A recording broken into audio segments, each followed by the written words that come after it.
बिस्मिल्लाहिर्रहमानिर्रहीम। अस्सलाम वालेकुम। इंग्लिश की हमने बुक स्टार्ट की हुई है, तो आज उसका पेज नंबर 108 हम करेंगे, जिसमें आपको स्पेलिंग कुछ दिए गए हैं और आपने उनको साइट वर्ड है और आपने इनके बॉक्स के अंदर फिट करना है। उसके बाद आपको कुछ स्पेलिंग दिए गए हैं, करेक्ट स्पेलिंग है, उनको आपने सर्कल करना है। जैसे यहाँ पे कुछ स्पेलिंग है डाउन और DWO डबल एन, ये इस तरह कुछ रॉन्ग स्पेलिंग भी है और कुछ करेक्ट स्पेलिंग भी है, और करेक्ट स्पेलिंग को आपने सर्कल करना है। उसके बाद वर्ड शोइंग पोजेशन, ये कुछ वर्ड्स दिए गए पोजेसिव एडजेक्टिव हम पीछे भी पढ़ चुके हैं, तो यहाँ पे एक एग्जांपल कुछ दिए, मैं आपको अंडरस्टैंड करवा देती हूँ। शी इज़ प्रिया, ये प्रिया है। दीज आर हर ड्रेसेस, यानी ये उसके ड्रेसेस है। और नेक्स्ट है जैसे ही इज़ जॉन, ये जॉन है, वो जॉन है। दिस इज़ हिज बाल, ये उसका बाल है। जैसे उसका, उसकी, उसके, ये चीज़ें हर, हिज, देयर, ये चीज़ें पोजेसिव होती हैं, एडजेक्टिव पोजेसिव एडजेक्टिव को शो करती हैं। तो इसी के अकॉर्डिंग आपने नीचे ब्लैंक्स है वो फिल करनी है, जिसमें आपको हिज, हर और देयर दिए गए हैं और आपने इनको फिल करना है। जैसे फर्स्ट है Nimra is a girl, Nimra एक लड़की है। दिस इज़ डैश कैट, ये उसकी कैट है। तो लड़की के लिए हर यूज़ करते हैं तो आप यहाँ पे लगाएंगे हर, और लड़के के लिए हिज होता है तो आपने हिज लगाना है। इसी तरह आपने ये फिल कर लेना। नेक्स्ट है क्वेश्चन है comma, read the following sentences and notice the use of comma. आपने इनको सेंटेंसेस को देखना है और जहाँ कॉमा की ज़रूरत होगी वहाँ पे आपने कॉमा लगाना है। तो आपको बता दें कि सबसे पहले कॉमा होता क्या है। तो कॉमा है we use a comma to separate 3 और more words in a serious, के 2 या 3 जो अल्फाज होते हैं उनको अलग करने के लिए कॉमा यूज़ किया जाता है। तो यहाँ पे आपने उसी को रख के मद्देनज़र आपने ये वाला सारा फिल कर लेना है जहाँ जहाँ कॉमा की ज़रूरत होगी। नेक्स्ट है री right the sentences by putting commas in each, यानी जहाँ ज़रूरत कॉमा की आपको पड़ रही है आपने वहाँ पे कॉमास लगाना है और इनको तरतीब से सही दोबारा लिखना है। नेक्स्ट है आपको नीचे एक पोइम दी गई है, वहाँ पे आपने पेयर आपने निकालने हैं रीमिंग वर्ड्स के, तो आपने उनको कॉपी करना है और यहाँ पे आपने कुछ वर्ड्स लिखने हैं। Add one more reaming words of your own, और एक आपने खुद से लिखना है। ये कुछ मैंने अंडरलाइंस कर दी हैं जो हैं, आपने बाकी आपने एक पेयर्स आपने खुद बनाना है। उसके बाद नेक्स्ट है क्रिएटिव राइटिंग, ये हम अभी छोड़ रहे हैं। उसके बाद नेक्स्ट है आपको कुछ प्लूरल दिए गए हैं, आपने सिंगुलर दिए गए हैं और आपने इनके प्लूरल्स लिखने हैं। उसके बाद ये आपने इसी बुक पे ही लिखने, इनको कॉपीज़ पे नहीं लिखना। नेक्स्ट हम चलेंगे तो क्वेश्चन आंसर अभी हम स्किप कर रहे हैं, क्वेश्चन आंसर को बाद में करवाएंगे।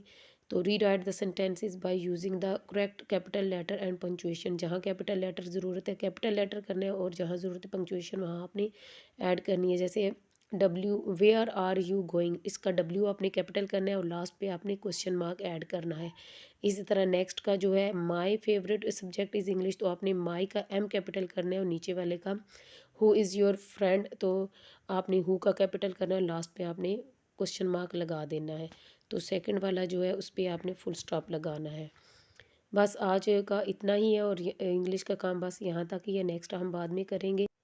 तो उर्दू की हमने बाकी सैर है उसकी सारी ये रीडिंग कंप्लीट कर ली है और उसके अल्फाज मानी हम बाद में करेंगे, ये आज ये पेज करेंगे।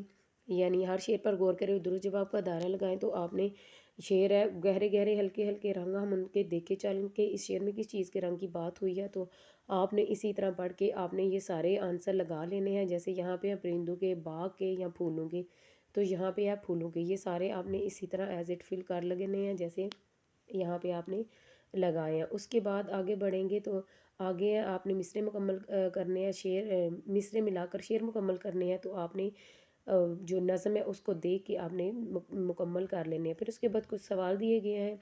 सवाल नंबर 1 है इस नज़म में फूलों के कौन कौन से रंगों का जिक्र आया है। तो इस नज़म में आपने लिखना है नीले पीले 2 रंगों का जिक्र आया, ठीक है, रंगों का नाम लिख देना नीले पीले। फिर उसके बाद इस नज़म में कौन कौन से परिंदों का जिक्र आया वो आपने लिखना है। फूलों और परिंदों के अलावा बाग में और क्या होता है, 2 जुमले आपने लिखने हैं और इन क्वेश्चन को आपने कॉपी पर भी नोट करना है उर्दू की। आगे बढ़े इस्लामियात की तरफ, तो वो 2 सवाल आपको दिए गए हैं इस्लामियात का, हमें बहन भाइयों दोस्तों के साथ कैसे रहना चाहिए और अल्लाह ताला ने हज़रत मोहम्मद सल्लल्लाहु अलैहि वसल्लम को क्यों भेजा। तो ये दोनों सवाल आपने इस्लामियात की नीट कॉपी पर कंप्लीट करने हैं, यहाँ पे नहीं लिखने, आपने नीट कॉपी पर करने हैं। 1 की कंप्यूटर की बुक है लॉग ऑन, तो आज हम उसका चैप्टर ये वाला करेंगे। ये पीछे हमारी रीडिंग कंप्लीट हो चुकी है। यूनिट नंबर 5 है द कीबोर्ड। तो आज हम इसकी एक्सरसाइज स्टार्ट करेंगे। तो एक्सरसाइज में सबसे पहले आपने चूज़ द करेक्ट आंसर है वो लगाने हैं। Choose the correct option to fill the blanks. तो सबसे पहले है the button on a keyboard are dash called. तो आपने यहाँ पे चूज़ करना है कीज़ हैं या लॉक्स, तो यहाँ पे आप लगाएंगे कीज़। नेक्स्ट है keys with letter on them are dash are called dash keys. तो यहाँ पे आप लिखेंगे keys with the letter on them, तो यहाँ पे आएगा अल्फ़ाबेटिकली। नेक्स्ट है keys with number on them are called dash keys. तो यहाँ पे आप लिखेंगे number. There are more than a dash keys on the keyboard of a computer. तो यहाँ पे आपने लगाना है 100 पे। उसके बाद नेक्स्ट है अपने ट्रू फॉल्स बताने हैं। आ कीबोर्ड हैज़ मैनी लॉक्स, तो ये क्रॉस होगा। Alphabet keys have capital letter on them, yes. The longest key on a keyboard is the space bar, तो यहाँ पे ये लिखेंगे आप टिक। ये लास्ट वाला और सेकंड लास्ट वाला, फोर्थ और फिफ्थ, ये दोनों क्रॉस होंगे। यहाँ पे लिखा है नंबर की है नंबर फ्रॉम 1 to 100, बल्कि 1 to 10 होता है, 100 नहीं होता। और यहाँ पे अल्फ़ाबेटिकली ऑर्डर के हिसाब से अल्फ़ाबेट नहीं लिखे होते, तो ये भी क्रॉस होगा।